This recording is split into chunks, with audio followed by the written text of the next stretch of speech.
Hello guys, तो कैसे हैं आप लोग। स्वागत करता हूँ आपका हमारे यूट्यूब चैनल में। ये हमारी पाइथन सीरीज़ की 10th वीडियो होने वाली है। लास्ट वीडियो में हमने बात करी थी पाइचाम आईडीई की, जिसमें हमने पाइचाम का एक प्रोग्राम क्रिएट करा था और उसको रन और डीबग करके देखा था। आप आपके हिसाब से कोई दूसरा भी आईडीई यूज़ कर सकते हो। हम हमारे ट्यूटोरियल में पाइचाम का यूज़ करेंगे आईडीई के लिए। और आज की वीडियो में हम बात करने वाले हैं सबसे इम्पोर्टेंट टॉपिक की, जिसका नाम है यूज़र इनपुट। तो ऑब्वियस सी बात है, जब भी आप कोड करोगे तो वो सिर्फ आप तक सीमित नहीं होगा। आप कोडिंग करोगे तो आप यूज़र्स के लिए कोडिंग करोगे, क्लाइंट्स के लिए कोडिंग करोगे, तो उसके लिए आपको क्लाइंट्स का इनपुट तो चाहिए होगा। तो उसके लिए भी हमारे पास पाइथन में इनबिल्ट फंक्शन होता है, जिसको हम कहते हैं इनपुट फंक्शन। आज की वीडियो में हम लोग बात करेंगे किस तरह से आप इनपुट ले सकते हैं और किस तरह से इनपुट फंक्शन काम करता है। काफ़ी इंटरेस्टिंग वीडियो होने वाली है। और वीडियो स्टार्ट करने से पहले अगर आपने पाइथन की प्लेलिस्ट को एक्सेस नहीं किया है तो जल्दी से जाकर पाइथन की प्लेलिस्ट को एक्सेस कर दीजिए और बेल नोटिफिकेशन ऑन कर दीजिए, ताकि प्लेलिस्ट के अपडेट्स आपको सबसे पहले मिल सके। तो चलिए गाइस, स्टार्ट करते हैं हमारी आज की वीडियो को। हाँ, तो गाइस यहाँ पर आप देख सकते हैं, यहाँ पर हमने हमारा पाइचाम को ओपन कर लिया है और मैंने पाइचाम में हमारा वही पाइथन ट्यूटोरियल वाला हमारा जो प्रोजेक्ट है उसको यहाँ पर स्टार्ट कर दिया है। और अभी क्या करूँगा, अब मैं ट्यूटोरियल 2 नाम से एक फ़ाइल क्रिएट करूँगा। तो यहाँ पर मैं लिखूँगा पाइथन फाइल क्रिएट करूँगा, जिसका नाम रखूँगा मैं ट्यूटोरियल और 2 लिख के एक नई फाइल को यहाँ पे क्रिएट करता हूँ पाइथन की। और जो सोर्स कोड है आपको वीडियो के डिस्क्रिप्शन मिल जाएगा, वहाँ से जाके आप चेक कर सकते हैं। जितना भी सोर्स कोड है वो आपको मेरे गिटहब अकाउंट पे गिटहब रिपोजिटरी में भी मिल जाएगा, वहाँ से भी आप जाके चेकआउट कर सकते हैं। और अभी क्या करूँगा, अभी मैं बात करूँगा यूज़र इनपुट की। तो अभी तक हम लोग क्या कर रहे थे, अभी तक हम लोग डायनेमिक नहीं स्टैटिक प्रोग्राम क्रिएट कर लेते हैं, जिसमें हम लोग खुद ही हमारे जो वेरिएबल है उसकी वैल्यू को असाइन कर रहे थे। जैसे कि एक्स की वैल्यू अगर मैं 1 लेता हूँ, वाई की वैल्यू लेता है मैं 2। और अगर मैं एक ऑपरेशन परफॉर्म करा के प्रिंट कराऊंगा और प्रिंट कराऊंगा क्या, एक्स प्लस वाई। और अगर मैं इस कोड को रन करता हूँ, तो मैं इसको सेव करके हमारे जो प्रोग्राम है इसको रन करता हूँ, तो यहाँ पर आप देखिए, यहाँ पर हमारा सिंपली 3 आउटपुट आ चुका है। लेकिन जब भी आप एक प्रोजेक्ट क्रिएट करेंगे, कुछ भी आप क्रिएट करेंगे, तो वो आप तक सीमित नहीं होगा। हम हमारे क्लाइंट्स के लिए हम कुछ भी चीज़ क्रिएट करेंगे, वो हमारे क्लाइंट्स के लिए क्रिएट करेंगे। क्लाइंट्स की रिक्वायरमेंट होगी, क्लाइंट को कुछ इनपुट भी करना होगा। जैसे कि आपने काफ़ी वेबसाइट पे या फिर कुछ ऐप जीयूआई यूज़ करा है, तो आपके पास प्रॉम्प्ट आता है जिसमें आपको आपकी वैल्यूज़ को एंटर करना पड़ता है और उस वैल्यू के हिसाब से आपका जो आउटपुट है वो चेंज हो सकता है। तो इस टाइप के प्रोग्राम क्रिएट करने के लिए हमको यूज़र का इनपुट लेना काफ़ी ज़्यादा ज़रूरी हो जाता है। हम क्या कर रहे हैं, यहाँ पे प्रिंट स्टेटमेंट कराना है, तो पाइथन में हमारे पास इनबिल्ट प्रिंट फंक्शन होता है, इसको हम कहेंगे प्रिंट फंक्शन। उसी के साथ में आपको ऐड करना है, तो ऐड के प्रिंट वो सिंपल हमारे पास फंक्शंस होते हैं। तो हमारे पास यूज़र का इनपुट लेने के लिए भी पाइथन में इनबिल्ट फंक्शन होगा, जिसका नाम ही है इनपुट फंक्शन। तो अगर मैं यहाँ पे इनपुट फंक्शन लिखता हूँ और यहाँ पे सेव करके अगर मैं इस प्रोग्राम को रन कराऊँ, तो यहाँ पर आप देख सकते हैं, यहाँ पे हमारा प्रोग्राम तो रन हो गया, लेकिन हमें कुछ आउटपुट नहीं आ रहा। हमको पता नहीं पड़ रहा कि यूज़र को हमको इनपुट लेना है। जैसे कि अगर मैं यहाँ पर क्लिक करूँ तो मेरे को यहाँ पे लिखा हुआ नहीं आ रहा। मेरे को यहाँ पे लग रहा है कि हमारा जो प्रोग्राम है वो अटक गया है, लेकिन ऐसा नहीं है। अगर मैं हमारा जो रन हो रहा है, ये प्रॉम्प्ट है हमारा, अगर एक 5 वैल्यू यहाँ पर एंटर करता हूँ, जैसे मैं लिखता हूँ 5, तो सिंपली आप देखिए यहाँ पर हमारी एक एरर आ गई और मेरे को यहाँ पर एक्स की वैल्यू प्रिंट करानी है सिर्फ। अभी मैं सिर्फ एक्स की वैल्यू प्रिंट करा बताऊँ। जैसे मैं अगर इसको रन कर रहा हूँ, तो यहाँ पर आप देखिए हमारा प्रॉम्प्ट खाली आ रहा है। अगर मैं 5 लिखता हूँ तो हमारे 5 यहाँ पर आउटपुट आ चुका है। अगर मैं इधर कुछ वैल्यूज़ भी लिख देता हूँ, जैसे कि अगर मैं यहाँ पे लिखता हूँ मोहित, तो हमारा मोहित यहाँ पर प्रिंट होके आ जाएगा। तो ये हमारा आ रहा है क्योंकि हमने यहाँ पे इनपुट फंक्शन का यूज़ करा है। लेकिन जब भी आप इनपुट फंक्शन का यूज़ करोगे, तो यूज़र को आपको बताना पड़ेगा कि यहाँ पर आपको किस तरह की वैल्यू एंटर करनी है। जैसे कि अगर मेरे को यहाँ पर लिखना है कि एंटर योर नेम या फिर एंटर योर ईमेल आईडी, तो मेरे को यहाँ पर इनपुट के अंदर एक स्ट्रिंग ऐड करनी पड़ेगी, जिसमें मेरे को यूज़र को बताना पड़ेगा एंटर योर नेम। इसकी जगह आप कुछ भी लिख सकते हो, जो भी आपको यूज़र से एंटर कराना है। अभी के वीडियो में मैं बात कर रहा हूँ, मेरे को यहाँ से यूज़र का इनपुट जो है वो है एंटर यूज़र योर नेम, और मेरे को यूज़र का नेम इनपुट करना है, यूज़र का नेम लेना है और सिंपली यूज़र का नेम यहाँ पर प्रिंट कराना है। तो अगर मैं इसको यहाँ पर रन करता हूँ, तो यहाँ पर आप देखिए अब हमें पता पड़ रहा है यहाँ पर हमें क्या करना है। अब मैं हमारा नेम को एंटर करना है, जैसे कि मैं लिखता हूँ मोहित, तो सिंपली यहाँ पर मेरा मोहित यहाँ पर प्रिंट हो चुका है। तो इस तरह से आप यूज़र का इनपुट ले सकते हैं। आप जो स्पेस लगाएंगे तो यहाँ पे स्पेस भी आ जाएगा। जैसे कि अगर मैं यहाँ पे स्पेस लगाया और यहाँ पर अब मोहित एंटर कर रहा हूँ, तो यहाँ पर आप देखिए जो भी यहाँ पर मैं प्रॉम्प्ट लिखता हूँ पूरा पूरा यहाँ पे आएगा और उसके बाद मुझे यहाँ पर वैल्यूज़ को एंटर करना पड़ेगा।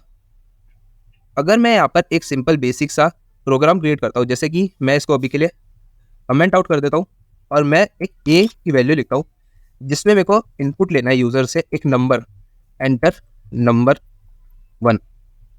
उसके बाद मैं एक बी प्रॉम्प्ट क्रिएट करूँगा, उसमें वापस यूज़र से इनपुट लूँगा, एंटर नंबर 2।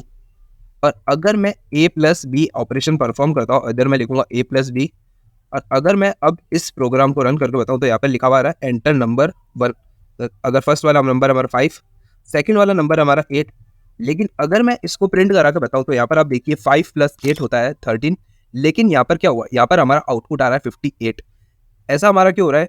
क्योंकि इनपुट फंक्शन से जो भी आप वैल्यू यूज़र से इनपुट लोगे, वो एक स्ट्रिंग फॉर्मेट में यूज़र के पास आएगी, यानी पाइथन उसको एज अ स्ट्रिंग कंसिडर करेगा। अगर मैंने लास्ट वीडियो में बताया था कि किसी भी प्रोग्राम में, किसी पाइथन प्रोग्राम में किसी वेरिएबल का टाइप चेक करने के लिए कि किस टाइप का वो वेरिएबल है, उसके लिए हमारे पास एक पाइथन में मेथड होता है जिसको हम कहेंगे टाइप।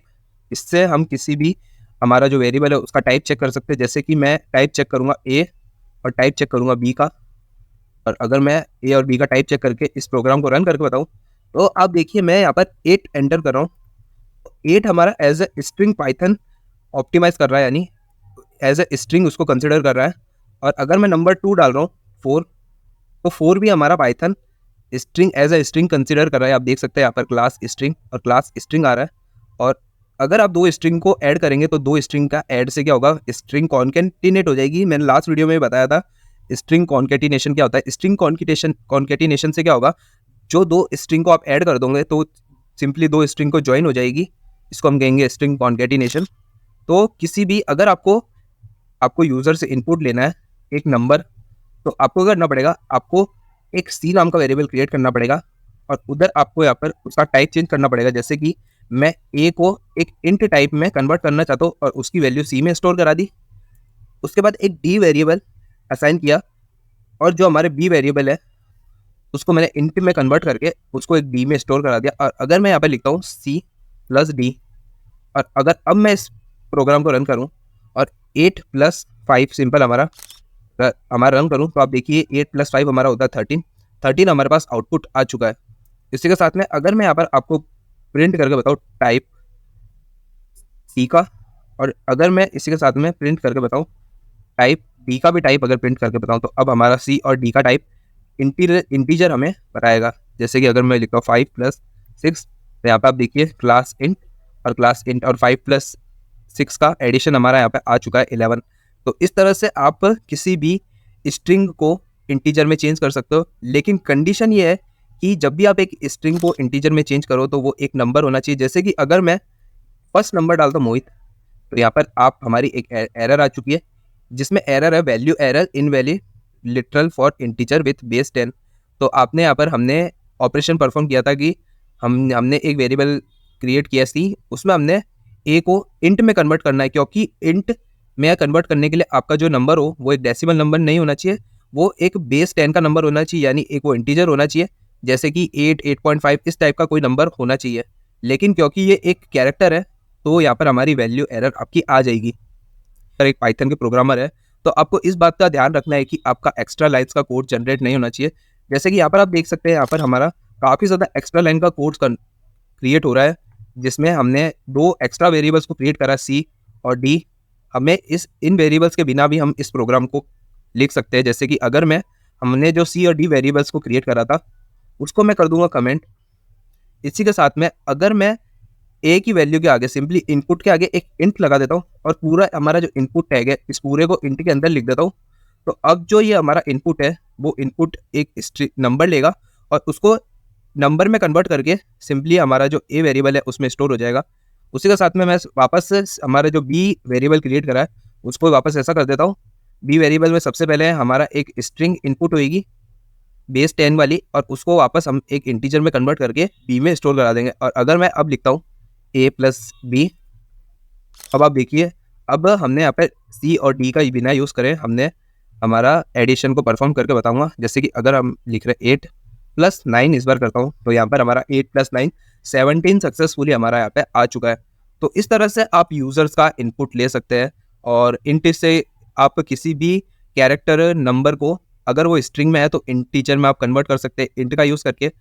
इसी के साथ अगर मैं आपको बताऊं कि किस तरह से आप किसी इनपुट कैरेक्टर को इनपुट ले सकते हैं यूज़र से, जैसे कि अगर हम बात करें इनपुट फंक्शन की, अभी क्या करूँगा, अभी मैं ऊपर वाले पूरे को कमेंट आउट कर दूंगा और एक नया वेरिएबल क्रिएट करूँगा न्यू नाम से, और उसमें इनपुट्स लूँगा यूज़र से, जिसमें मैं लिखूँगा एंटर एंटर वन कैरेक्टर। तो यहाँ पर मैं क्या चाहता हूँ, मैं यूज़र से इनपुट लेना चाहता हूँ और यूज़र से इनपुट सिर्फ एक कैरेक्टर लेना चाहता हूँ। जैसे कि अगर मैं यूज़र से इनपुट लेके कैरेक्टर को प्रिंट कराना चाहता हूँ, तो अगर मैं इस प्रोग्राम को रन करूँ तो यहाँ पर आप देखिए यूज़र कुछ भी इनपुट कर सकता है, लेकिन हमको सिर्फ एक ही कैरेक्टर को प्रिंट कराना है। जैसे मोहित है तो मोहित का सिर्फ फर्स्ट कैरेक्टर ही हमको प्रिंट कराना है। तो उसके लिए क्या करना है, उसके लिए हमारे पास काफ़ी सारे मेथड्स होते हैं। सबसे पहला मेथड है कि सिंपली अगर आपको मोहित का फर्स्ट कैरेक्टर इनपुट प्रिंट कराना है तो सिंपली आप इधर 0th इंडेक्स लिख दीजिए। तो अब आप यूज़र कुछ भी इनपुट करेगा, जैसे कि अगर मैं यहाँ पर यतीश इनपुट करता हूँ तो यहाँ पर सिर्फ वाई हमारा प्रिंट होगा, बाकी के जो भी कैरेक्टर्स है वो प्रिंट नहीं होंगे। अगर मैं सेकंड कैरेक्टर प्रिंट करना चाहता हूँ तो सेकंड कैरेक्टर प्रिंट हो जाएगा, यहाँ पर हमारा थर्ड कैरेक्टर प्रिंट होगा जो कि है टी। जैसे कि वापस अगर मैं यतीश प्रिंट कराना चाहता हूँ तो अब सिर्फ यतीश का 0th, फर्स्ट और सेकंड, तो सेकंड इंडेक्स पे हमारा कैरेक्टर है टी, तो सेकंड इंडेक्स वाला कैरेक्टर हमारा यहाँ पे प्रिंट होगा। तो इस तरह से मैं कमेंट डाल देता हूँ, यहाँ पे कमेंट लिखता हूँ, यहाँ पे लिखूंगा मैं एंटर कैरेक्टर फ्रॉम स्ट्रिंग। तो कैरेक्टर को प्रिंट कराने के लिए सिंपली आप जो भी कैरेक्टर को प्रिंट कराना चाहते हैं उसका इंडेक्स यहाँ पर डाल दीजिए। उसी के साथ में हमारे पास एक और मेथड होता है पाइथन में जिसको कहेंगे इवैल फंक्शन। इवैल फंक्शन क्या करेगा, इवैल फंक्शन आप एक कैलकुलेटर की तरह समझ सकते हैं। जैसे कि अगर मैं लिखूं नंबर, यहाँ पे मैं लिखूंगा हमारा टेस्ट वेरिएबल क्रिएट करूंगा, उसमें मैं यूज़ करूँ इवैल फंक्शन। उस इवैल फंक्शन में यूज़र से इनपुट लूंगा और यहाँ पर इनपुट में लिखूंगा एंटर योर इवैल्यूएशन, और मैं इसको सेव करके अगर मैं यहाँ पर टेस्ट को प्रिंट कराता हूँ, अगर मैं लिखूंगा प्रिंट टेस्ट, तो अब क्या होगा हमारा, अगर मैं इसको रन करके बताऊँ आपको, तो आप देखिए यहाँ पे लिखा हुआ है एंटर योर इवैल्यूएशन। इवैल्यूएशन में आप कुछ भी इवैल्यूएशन लिख सकते हैं। जैसे कि मुझे यहाँ पर बोर्ड मास का यूज़ करना है, जैसे कि मैं लिखता हूँ 8 + 8 + 4 + 5, और अगर मैं एंटर करूँ तो यहाँ पर आप देखिए 8 + 8 16 + 4 20 और +5 25। इसने पूरा इवैल्यूएशन करके डायरेक्टली आपको आंसर प्रोवाइड करा दिया है। तो इस तरह से आप इवैल्यूएशन फंक्शन का यूज़ कर सकते हैं। ज़रूरी नहीं है आप सिर्फ एडिशन का यूज़ कर सकते हैं। मैं इधर एडिशन भी करूँगा, मैं इधर सब्ट्रैक्शन भी करूँगा, 5 और सब्ट्रैक्ट करूँगा, मल्टीप्लाई भी करूँगा 5। तो इसमें आप हमारा आंसर आ चुका -4। इसमें हमारा बोर्ड मास यूज़ हुआ है जिसमें 8 + 8 16 और 16 - 20 हमारा हो गया -4।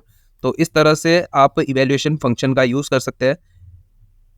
तो बस गाइस आज की वीडियो में इतना ही। आज की वीडियो में हमने यूज़र का इनपुट किस तरह से लेते हैं वो देखा। हम किसी भी यूज़र के इनपुट को, अगर यूज़र को नंबर इनपुट देना है तो यूज़र के इनपुट को स्ट्रिंग से इंटीजर में किस तरह से कन्वर्ट करते हैं वो देखा।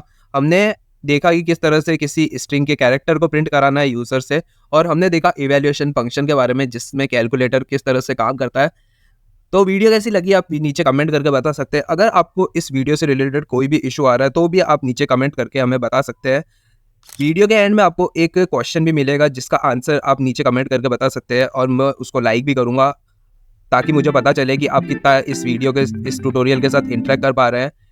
वीडियो एंड करने से पहले अगर आपने हमारे चैनल को सब्सक्राइब नहीं किया है तो जल्दी से जाकर हमारे चैनल को सब्सक्राइब करके बेल नोटिफिकेशन ऑन कर दीजिए ताकि चैनल पे आने वाले अपडेट आपको सबसे पहले मिल सके। मिलता है आपको पाइथन ट्यूटोरियल की नेक्स्ट वीडियो में, तब तक के लिए जय हिंद।